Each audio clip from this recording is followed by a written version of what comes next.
Hello, everyone, and welcome to our discussion on the ever-important item window in Design Manager. My name is Brad, and I'll be hosting the demonstration. If you have questions during the webinar, feel free to enter them into the questions pane on your GoToWebinar panel. If the question is outside of the scope of today's discussion, please email them to support@designmanager.com.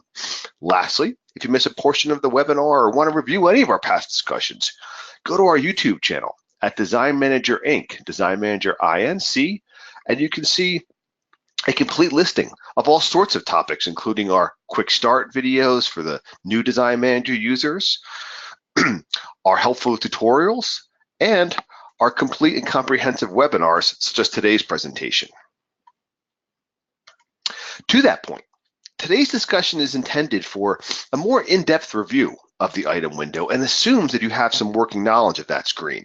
If you're looking for a more introductory overview of the item window, you can view one of our tutorials, such as entering an item. And that'll give you a very good basic introduction to that window and its functionality. Okay, further, this is essentially the first of a two-part series, as we'll be discussing the intricacies of the other side of the specification, the component window, in a few weeks. Lastly, as the item window is so fundamental to Design Manager that it relies on many diverse concepts, all of which deserve their own consideration.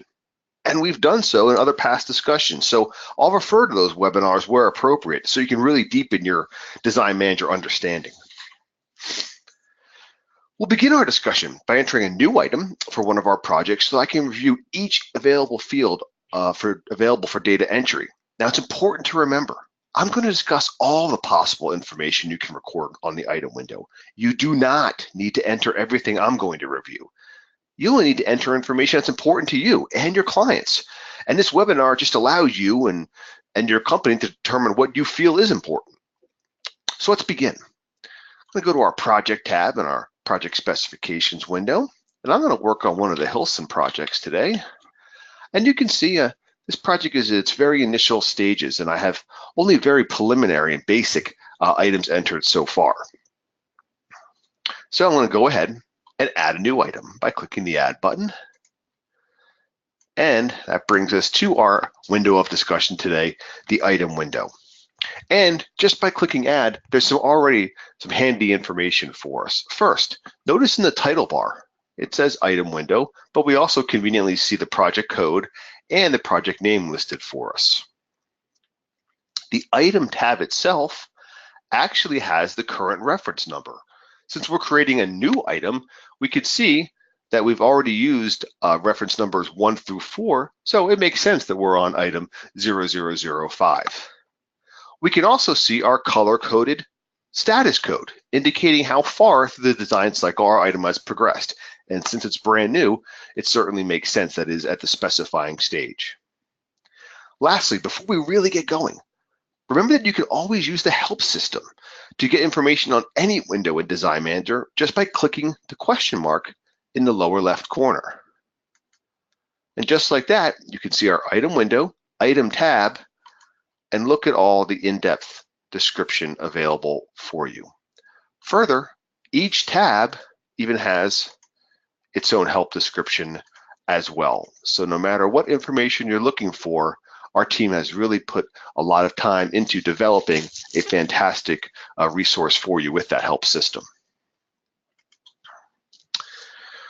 The item window in general is intended to record information from the client's perspective. Information entered here will be displayed on the proposal and invoice to the client, along with any reports that are intended for the client to review. To that end, notice that we even label the description client description to remind you that this is the verbiage the client's going to see, and you should enter your information with that fact in mind. You want to avoid any sensitive information, such, well, of course, as the cost, the manufacturer or showroom, perhaps, that you've purchased the good from, catalog number, etc., unless you want the client privy to that information. All of that can and will be recorded on the component window, which, again, we'll be discussing in a few weeks. So let's go ahead and make a custom sofa today. Now, in our description field, and actually almost any text field, you can use your spell check in the bottom left corner to ensure that your spelling is correct. And luckily I spelled custom sofa correctly. You also have all of your formatting options along the right-hand side, bold, italicize, underline, color, etc., to really make that description as dramatic as you'd like to appear on your proposal and invoice and other such documents.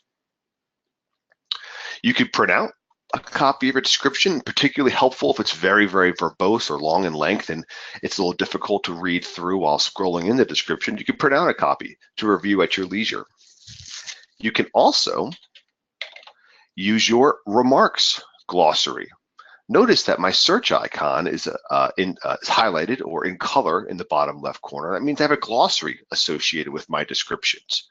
And those glossaries in this case is our remarks glossary. Well, it may not necessarily be a remark per se, but it's any kind of verbiage that you use time and time again. So I may want to put something very simple like all fabric is non-refundable. So the real savvy design manager users have a nice consistent remarks glossary where they can put in text for descriptions or for remarks on proposals and those types of things, making it very easy to update them as necessary and saving time by simply not having to retype all of that information time and time again as required. Okay, the location. Now, if we look at our location glossary, we only have currently the wine cellar for this particular project. And you can see if we look to the left-hand side, all of my previous items are in that wine cellar.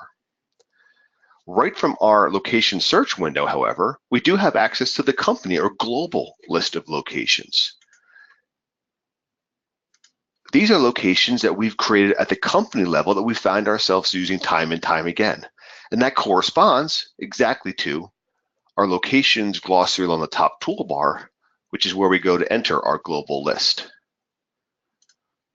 But let's imagine that I want to get a little bit more specific than the wine cellar. Perhaps there's a lovely fireplace area within the wine cellar. So I'm going to create a location just for this project for that designation.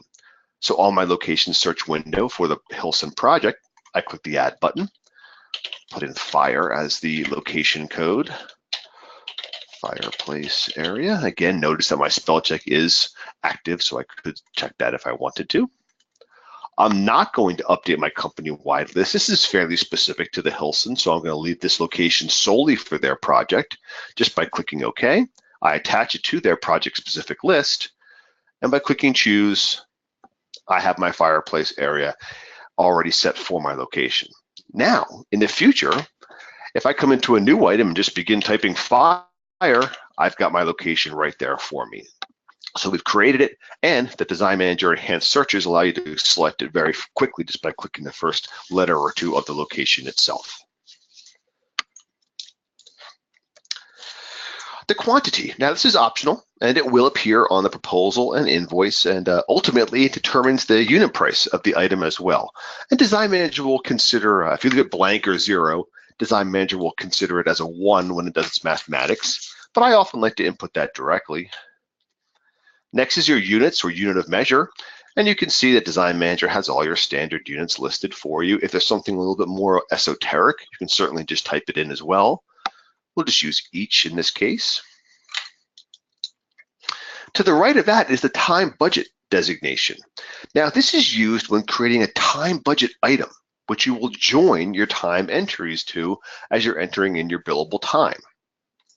Now, clearly, a topic such as employee time, time billing, etc., warrants its own discussion, and we certainly have a very lengthy and in-depth webinar on our time billing to really go over all of the intricacies of that procedure as well.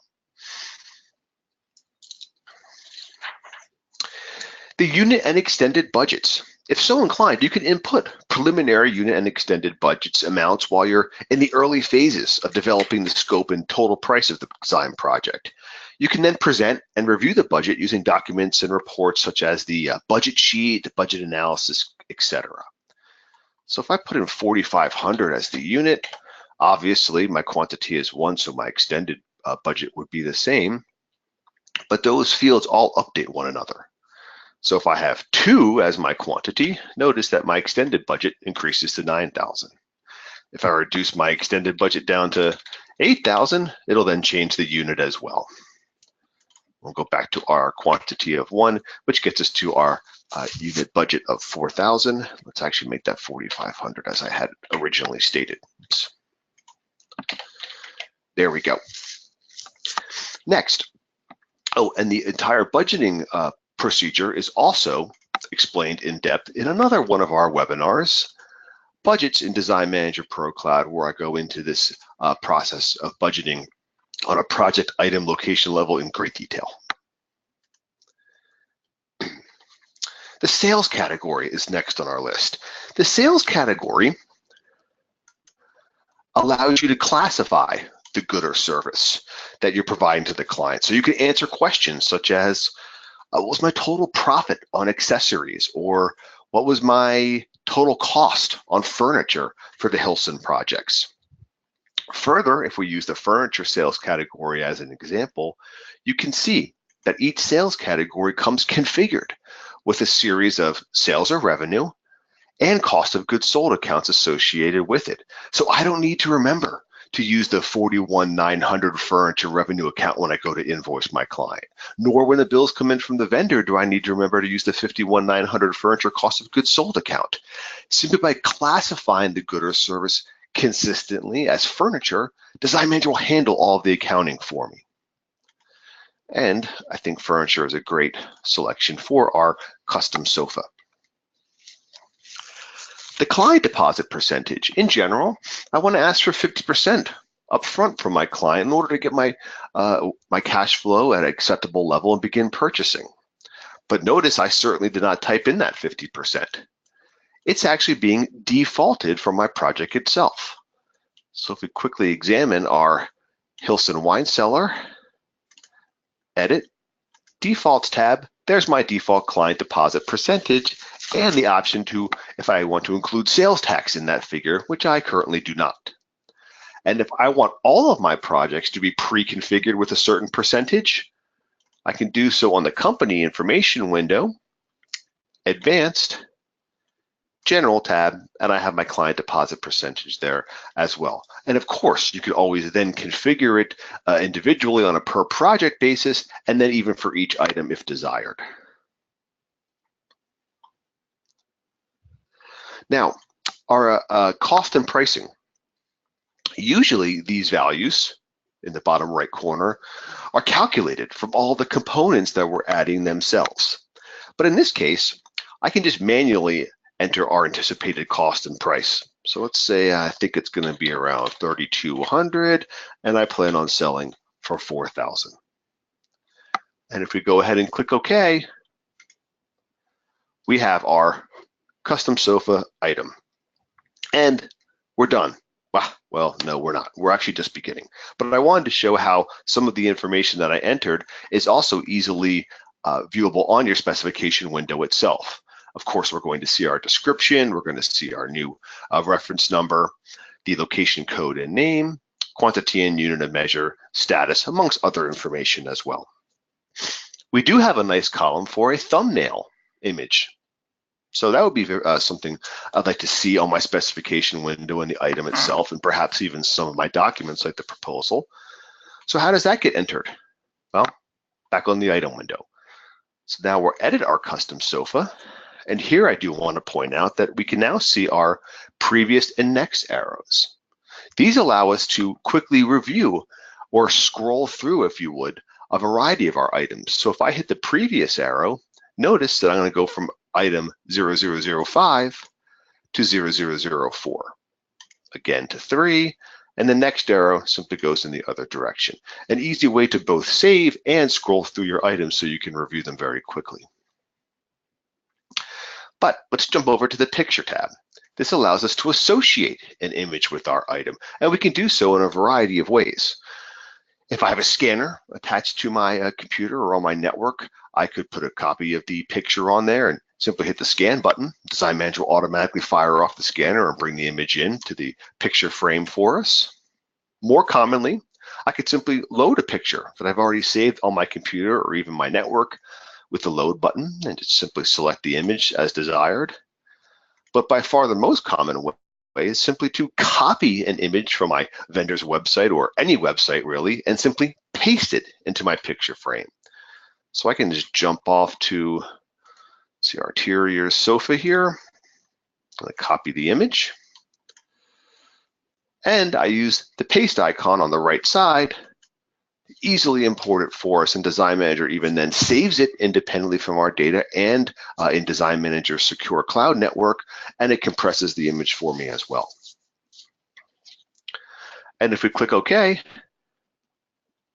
I can then see my thumbnail image, and if I have my vision pane open, I can see a larger version in the bottom right corner as well.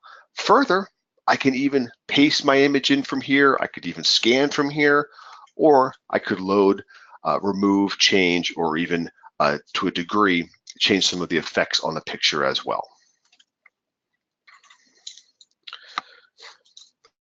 Okay, great. So how does all the information that we just added get utilized in a practical nature? Well, as Design Manager is fully integrated, now that we have the item created with all the requisite data, we can present the item to the client on a proposal or an invoice, etc. Let's create a quick proposal to illustrate that point. So I'm going to stay on my project tab, jump over to my documents frame, and click my proposals button. Let's grab the Hilson project that we're working on, and currently I don't have any proposals created, so I'm going to simply add. There's our custom sofa, and again, notice you can see the image listed here as well, and it also appears down on the picture frame on the Vision tab. I'll probably change my name or phase, which defaults down from the project name itself. Let's call it Fireplace Sofa. Today's date is just fine. Modern format is great. I'm going to simply tag or select our custom sofa, and upon doing so, we can see that our price and sales tax and our other information recalculates along the bottom left, and we can even see our $2,000 of deposit, i.e. the 50% on the total price, is also calculated for us. If we click OK,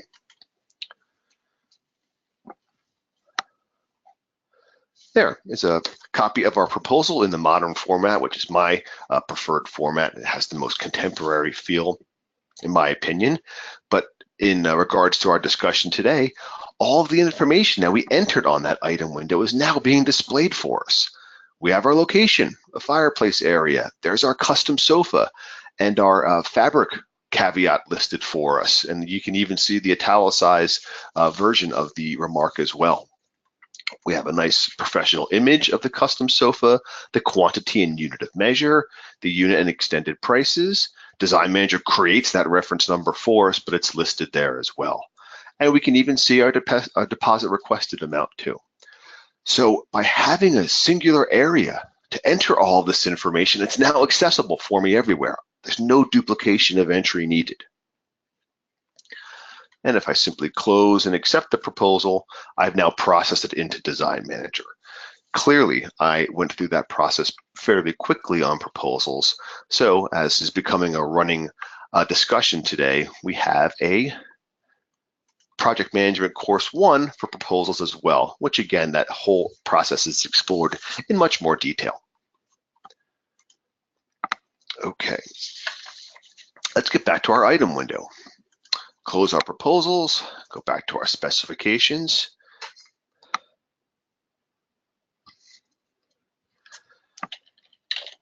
Now, we can see that our status is already updated as simply by creating the proposal, Design Manager automatically updates our status codes for us.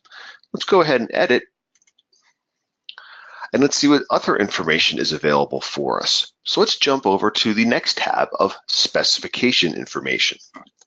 Now, if your company generates specification books as part of the design process, the specification tab is where you'd go to input such specific information. And first off, as you can see, there's a lot of potential information to enter. So we've devised specification templates to assist in the process and really standardize the process for you. And you can access that glossary just by doing a search on your spec template area. And I have one created for simple seating, i.e. our sofa. If we edit that, you can see that I simply want to have certain attributes, dimensions, fabric, finish, etc., that I always want entered, so my specification book has a nice professional, consistent appearance. And if we go ahead and choose that, you can see those attributes get entered for us. Now, all I need to do is enter in the description of each of those various title attributes. So my dimensions, say it's height 30 inches, width 60 inches, depth 31 inches, fabric, cotton velvet, and finish, dark walnut. And there we go. Very quick, consistent, and it creates a very professional looking specification book for you. What else is available for us here? Well, we have our plan number. And traditionally, the plan number is used to input any blueprint number to which the item itself would be eventually located in. So you're cross-referencing an architectural blueprint number if desired. But I've seen other uses for the plan number as well. Just another way to input any cross-reference you may wish. So I'll just pop one in there as an example. Now that I've selected my template number, I can actually overwrite that and put in a true spec number, depending on my specification coding system. The material designation. Now, this is used to indicate if the item is part of another or a larger group. It could be accessories for another item. It could be installation equipment. It might even be fabric if the sofa is split into single items rather than an item with multiple components. Really, this designation is used to filter such items on the material reference report, so they're not overlooked during installation. You certainly don't want to forget accessories or those types of things. The manufacturer, let's imagine that we did indeed get this from Arteriors, but our source may have been Zaxxons as an example. The revised date, if I go and make changes to the specification information, I may want to have a tracking of that. So I could say I created it on today's date, but revised it a week later, and I could input the revised date if desired. Instructions, anything we need to communicate regarding the item, particularly in regards to installation, maintenance, construction, those types of things. And again, I've created a remark. Please include cleaning materials and instructions as an example of really utilizing your remarks glossary to have a very standardized way of inputting text quite quickly. If we go ahead and save all that information, we can now see our spec number listed and our plan number as well. So again, we're trying to present relevant information on your specification window as well. And to quickly illustrate how the data I just entered on the specification tab is presented, I made an example of a specification sheet that I created previously, just in the consideration of time. And let's make this a little bigger for our review. There we go. So the information that we just input, well, our specification number. The quantity, again, we're taking that from our item tab that we entered a little while ago. Our plan number, both the manufacturer and the source, the location of fireplace area. We can see our description, the item description itself. There's our attribute titles of dimension, fabric, and finish. The descriptions, or the attributes themselves, our reference number, and then we even have our instructions listed as well. So again, unified item window. We can now use that information all throughout the software as desired. No duplication of entry. Okay. Now, let's take a look at the few final tabs on the item window. And to do so, let's look at an item that's a little further along in the design process. So we'll leave our trusty wine cellar for the Hilsons and move over to one of the Carter's projects. And I'm going to focus on item 16 here for a window treatment for the master bedroom. So let's go ahead and edit this. We've already discussed the item tab and the specification tab. So let's move along to the pricing tab. Now, this tab is an extremely efficient way to review the overall price structure for an item, as the pricing information is described really in two main areas. We have the pricing grid along the upper part of the window and the component pricing analysis grid along the bottom. Let's begin with the pricing grid along the top. And our show option here has 3 different selections, and it allows you to determine what pricing method is being displayed, with the default being estimate. Well, what does that mean? The estimate option allows us to simply show the total of the cost, price, profit, sales tax, etc. for all the components, for each component type, merchandise, freight, etc., as they were entered on the component window. Now, the actual selection. When actual is chosen, the pricing grid uses the actual cost of the components as derived from the vendor invoices recorded. So by only seeing $55 of freight cost being displayed, I can immediately know that I haven't really recorded most of my vendor invoices regarding the window treatment at this point. Further, the price in this scenario is being calculated on the actual costs themselves. So if you ever want to review what your estimate costs versus your actual costs were in regards to how they affect your pricing, here's a fantastic way to do so. And if we switch back and forth, notice that my merchandise remains at $12.75 and change, yet our freight does change based upon the cost we've recorded so far. Our third option is for billing. Now, billing will show the estimate cost for the components, but will display the future amount left to invoice the client as the price column. So in direct contrast to the actual, where we don't have many vendor invoices recorded, I can see immediately that I've invoiced for the vast majority of our window treatment at this point, and I only need to recoup some additional freight of $60.50 at this point. So a very powerful tool to really allow you to ensure your pricing is correct, to review any differences or inaccuracies between your estimate and actual cost, and you can see what your future billing amounts are here as well. For more information on pricing models, see our very recent webinar on markup, discounts, and fees, again, on our YouTube channel. Now, beneath the pricing grid is the component analysis grid. This displays the individual components that comprise the information in the pricing grid. And you can see that our window treatment certainly has quite a few different components listed. And we have the columns for the reference number. This is the component number, the description, the type, which corresponds to the pricing grid types along the top.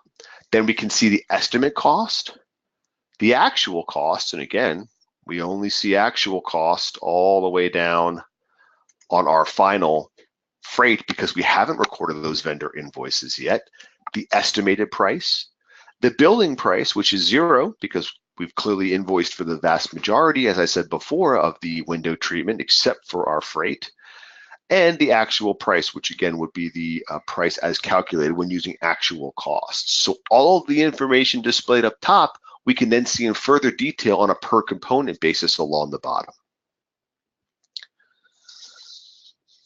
Also on this tab, we can see our extended budget amount and our budget hours. And this is actually synchronized with the fields on the item tab. So if I changed our budget amount here to, let's say 2,000, and we put a quantity of 1 in, whoops. If I jump back to the item tab, I can see my quantity and extended budgets here as well. And if I made this 2,500 on our first tab, our item tab, it also synchronizes back and forth. So it's convenient to have this information both on the item tab and the pricing tab. Item, because you do a lot of your data entry here, and the pricing, because you want to be able to compare all of your various pricing structures, including the budget itself, all on one window. Okay, pricing tab, very, very handy. The fourth tab on the item window is the status tab. Now the status tab is used to review and possibly change the status information of the item, along with displaying important information regarding the progression of the item through the design cycle.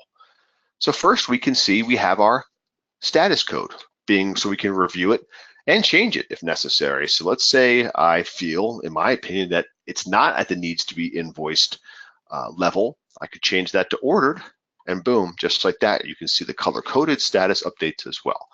So not only can I review the status here, I can change it as well. I also have options for inactive, completed, and bypass WIP. Let's review those quickly. Inactive. If my item is designated as inactive, it's going to prevent the item from appearing on the specification window unless you are reviewing inactive items, along with the vast majority of reports and document windows, such as the new proposal window, new purchase order window, new invoice window, etc. It's really archiving the item that was never progressed in the design process, but I chose not to delete it in case I do have an ability to sell it to the client in the future. To that end, if I try to designate this item as inactive, upon saving the item, I'm immediately blocked. I can't make it inactive. At least one client invoice has been entered that refers to this item. I don't want this item disappearing from important reports like the profit analysis report, etc., because I do have accounting or other activity along with it. In the same vein, I have the completed designation. Now, this also prevents items from appearing on most reports and windows unless instructed to show all items or components.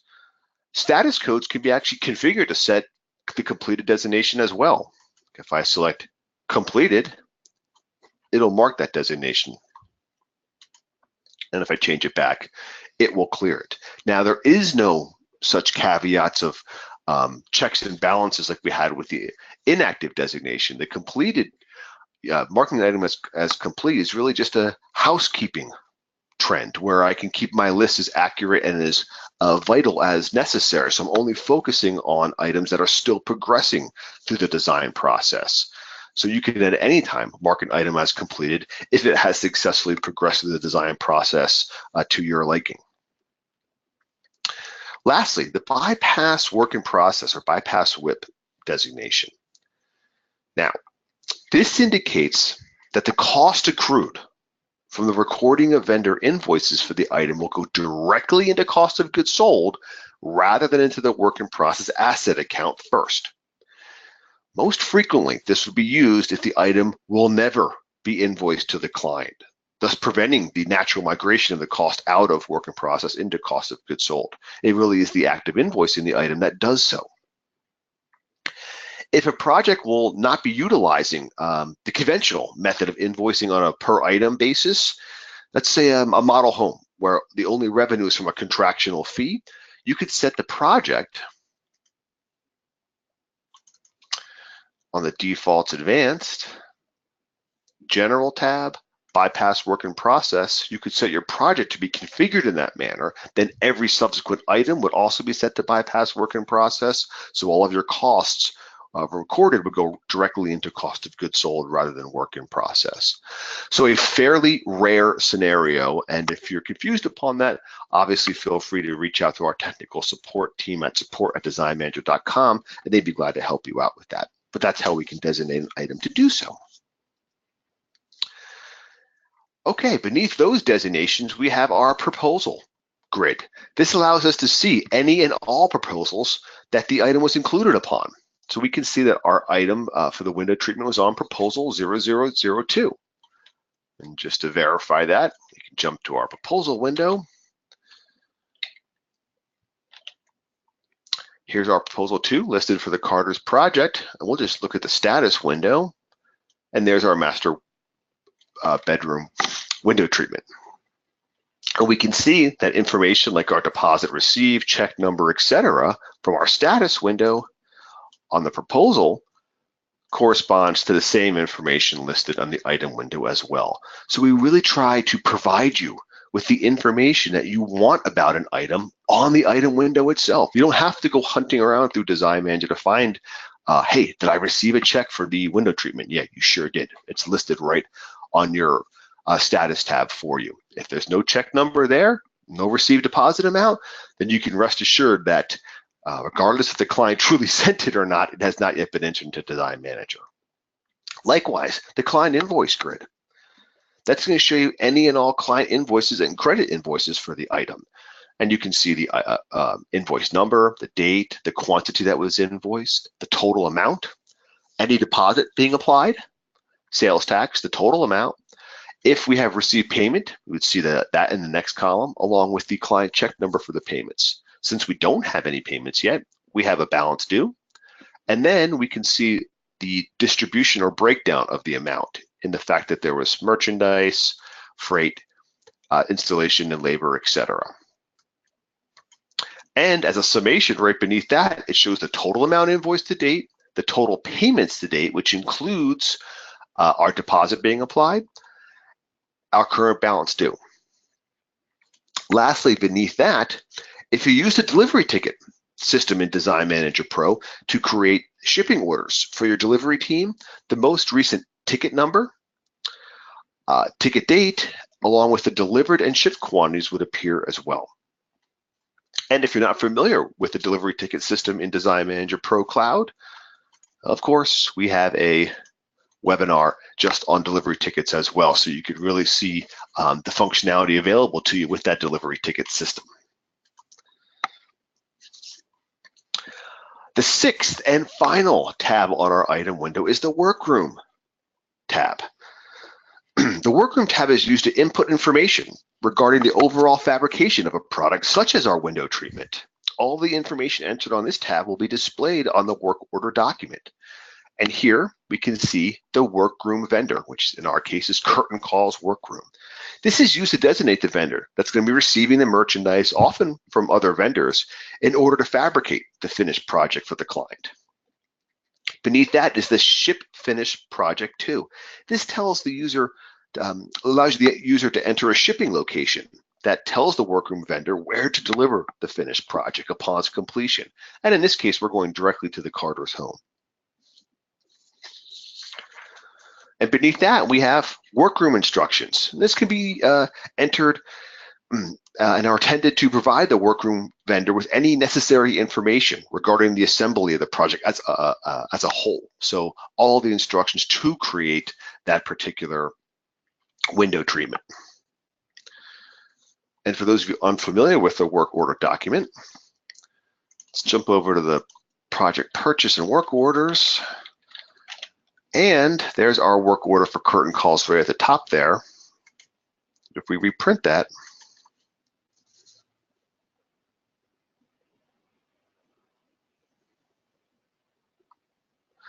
we can see. Let's review the information from our item window. We have Curtain Calls Workroom, that's our workroom vendor. Our Ship Finished Project 2, again, we're going right to the carters. I actually display the item description along with the workroom instructions as well. There's even our image from our picture tab. So again, all that information entered into one area, and I'm using it on yet another document, in this case, the work order document. And that brings us to our end of our discussion on that important item window. I tried to focus solely on the item window to review every field in detail and how that information is displayed through Design Manager in other areas, such as the work order, or the proposal, the invoice, etc. I tried to review the status tab for information regarding the progression of the item through the design cycle, the pricing tab to quickly and conveniently review the cost and price of the item, how to input pictures, and more. And with that, I thank you all for joining the discussion today, and I hope you attend one of our free webinars in the near future. Take care and have a great day.